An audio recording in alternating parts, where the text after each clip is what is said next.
मंडळी, दुपारी एका शेतकऱ्याचा फोन आला. म्हणाले, साहेब तुमच्या चॅनेलवरून एक बातमी पसरवा. माझ्या शेतात गांजाची झाडं आहेत. बातमी बघून प्रशासन बघा कसं धावत पळत पंचनाम्याला माझ्या शेतात येईल. पावसानं वाहून गेलेल्या माझ्या शेताचा पंचनामा तरी करेल. चांगल्या गोष्टीसाठी थोडं खोटं बोलायला काय हरकत आहे. त्या शेतकऱ्याच्या बोलण्यानं क्षणभर निशब्द झालो. खरंच कसली ही हतबलता आणि कसली ही अगतिकता आहे. शेंगदाणे खाताना 2 शेंगदाणे खाली पडले तर आपल्या मनाला चुटपुट लागते.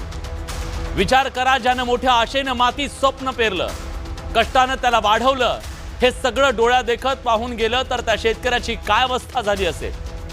राज्यातल्या 36 जिल्ह्यांपैकी 30 जिल्ह्यातल्या 654 महसूल मंडळांमध्ये 62,17,540 एकर इतक्या शेतीचं नुकसान झालं. पायात चिखल,